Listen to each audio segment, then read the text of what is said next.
Now, question number 2. Let f such that W to W. ये आपके whole numbers के set to whole numbers के set हैं।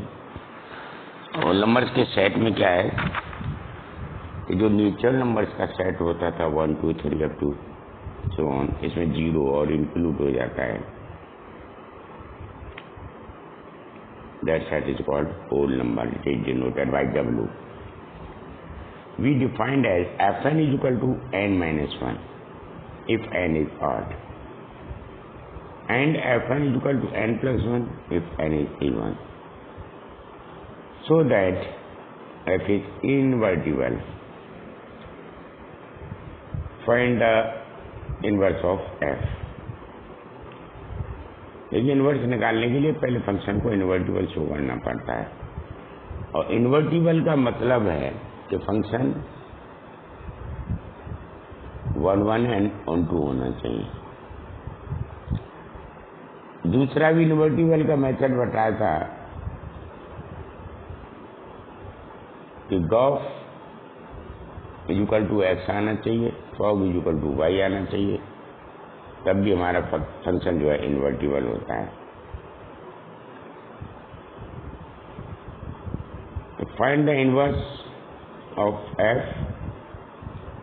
Here W is the set of all whole numbers. तो solution, we are given f such that W to W defined as Fn is equal to n minus 1 if n is odd, Fn n plus 1 है if n is even। ये function की definition दे रखी है, उसके according लिख दिया। अब यहाँ कई कंडीशन उठाएंगे कि n1 और n2 हम दो एलिमेंट्स लेते थे डोमेन में, किसके लिए? फॉर 1 1 मैपिंग जो है प्रूव करने के लिए। तो यहाँ लेट कर देंगे कि n1 n2 belongs to W means domain. तो उसमें ये कंडीशन होती थी कि fx1 is equal to fx2, अगर इमेज इक्वल है तो एलिमेंट्स भी इक्वल होंगे।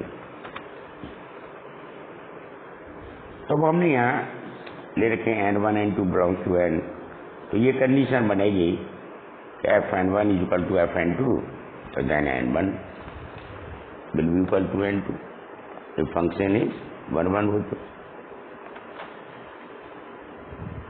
अब यहाँ कंडीशन क्या है कि n1 n2 जो हमारे हैं वो ऑड भी हो सकते हैं, इवन भी हो सकते हैं। उनमें से कोई एक ऑड होगा तो दूसरा इवन भी हो सकता है। तो इस टाइप से आपकी 4 कंडीशंस 4 कंडीशंस यहाँ से जो है निकलती हैं। तो हमने पहले माना if n1 is odd and n2 is even, तो क्या हो जाएगा? Fn1 is equal to Fn2। तो n1 इज ऑड लिया ना, तो n1 की जगह ऑड वाला फंक्शन, तो क्या हो जाएगा? n1 minus 1। n2 इवन है तो हो जाएगा n2 प्लस 1। अब इसको हम सॉल्व कर रहे हैं कि n1 minus n2 is equal to f1 plus 1 means n1 minus n2 is equal to 2। तो n1 मैंने ऑड माना था, n2 मैंने इवन माना था। तो क्या ऑड और इवन का जो डिफरेंस है वो 2 हो सकता है? इट में भी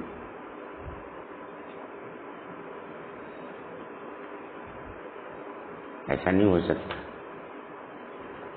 then we can say which is not possible, क्योंकि difference between the odd number and even number कभी भी हमारा 2 नहीं हो सकता।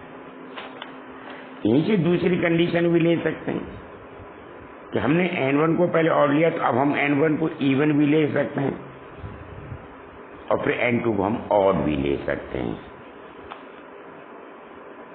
तब भी यही कंडीशन होगी। तो मैंने दोनों को अलग अलग न लेकर के एक ही साथ कर दिया कि n1 इज ऑड है एंड n2 इज इवन है, जबकि मेरे को उल्टा भी लिखना है कि when n2 is odd and n1 is even, तब भी यही कंडीशन होगी। इसलिए मैंने एक ही स्टेप में इसको जो है बंद कर दिया है। नेक्स्ट स्टेप जो आएगा केस सेकंड, तो when n1 and n2 both are odd, अब मैं दोनों को ऑड मान रखा है, तो ऑड के लिए फंक्शन हमारा क्या है, fn is equal to n-1। तो 1 की कंडीशन में क्या है, fn1 is equal to fn2, तो fn1 की जगह हमारा n1-1 आ जाएगा और n2 के प्लेस पर n2-1 आ जाएगा, फंक्शन fn2 के प्लेस पर। सॉल्व किया तो we get n1 is equal to n2। Again when n1 n2 both are even, अब इवन ले लिया तो इवन का फंक्शन हो जाएगा कि fn1 is equal to fn2, तो इवन की कंडीशन में क्या है, fn+1 है, तो n1+1 is equal to n2+1, then we get n1 is equal to n2. So this shows f is 1 1। तो 1 1 की कंडीशन हो गई हमारी। हमें प्रूव करना है इसको, क्या इनवर्स निकालना है और इन्वर्टिबल पहले शो करना है, तो फंक्शन हमारा 1 1 और ऑन टू होना चाहिए। तो 1 1 की तो कंडीशन हमने शो कर दी। अब आप देखिएगा, अगर हम एरो डायग्राम बनाते हैं W2W में कि एनी ऑड नंबर 2r+1 इन कोडोमेन, अगर हम कोडोमेन में कोई भी ऑड नंबर लेते हैं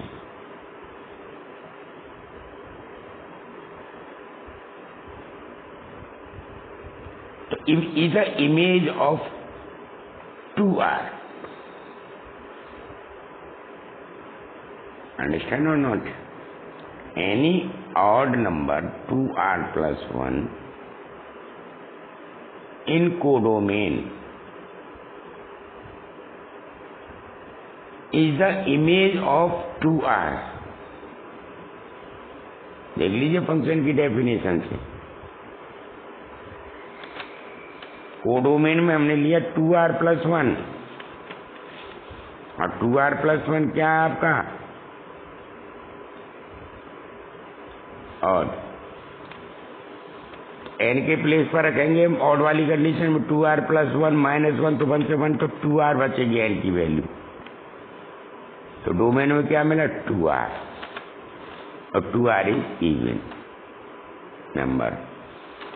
तो कोडोमेन के जो ऑड एलिमेंट्स होंगे तो उनकी जो प्री इमेज डोमेन में होगी वो इवन नंबर्स होंगे, अंडरस्टैंड? कोडोमेन के जो ऑड नंबर्स जो एलिमेंट्स हैं उनकी प्री इमेज डोमेन में क्या होगी, 2r मीन्स इवन नंबर होगी।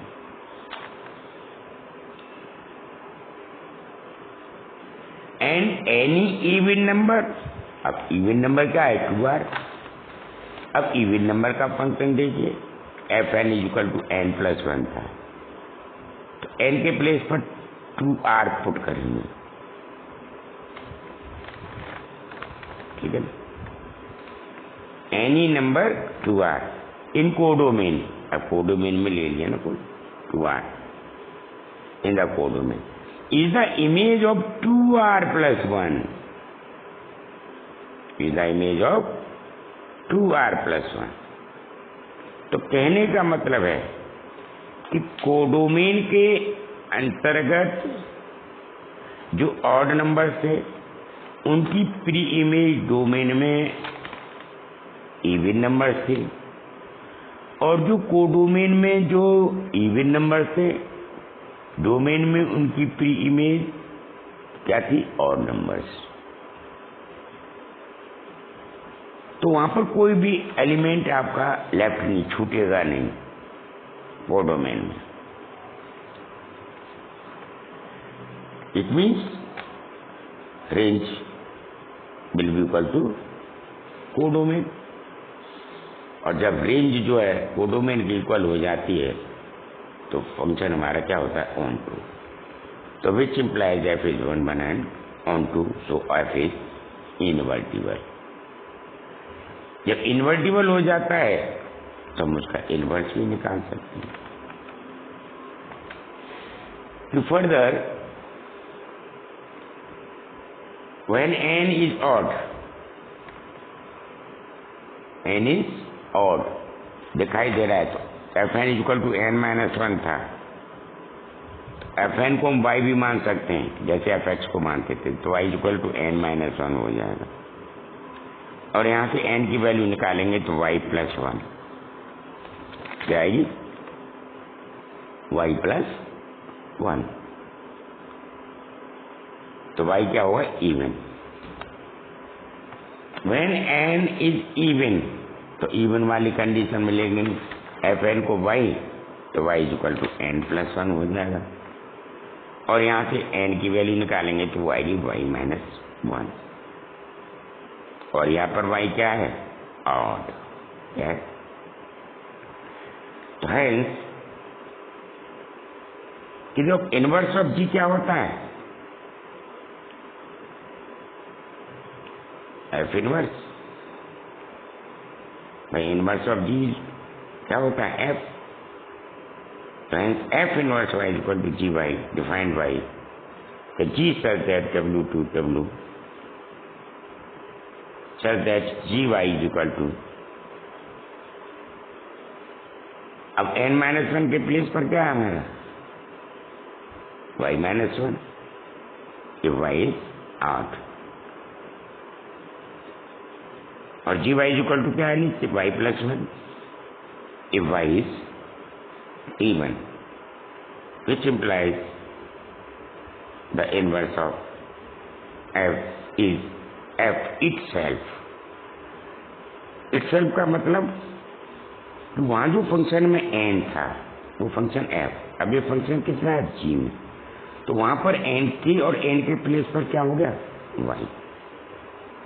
तो अगर जो है वेरिएबल को अगर चेंज भी कर देते हैं और वही फंक्शन आता है तो वो फंक्शन जो है इटसेल्फ भी कहलाता है।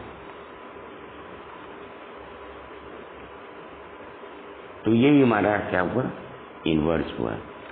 इनवर्स निकालने के लिए मैं फिर भी बता रहा हूं कि आपको function 1 and onto show करना है, दोनों कंडीशन में फंक्शन बाइजेक्टिव होना चाहिए। जब ये कंडीशन हो जाती है तो फंक्शन इन्वर्टिबल होता है, और इन्वर्टिबल होता है तो हम जो है इनवर्स भी निकाल लेते हैं।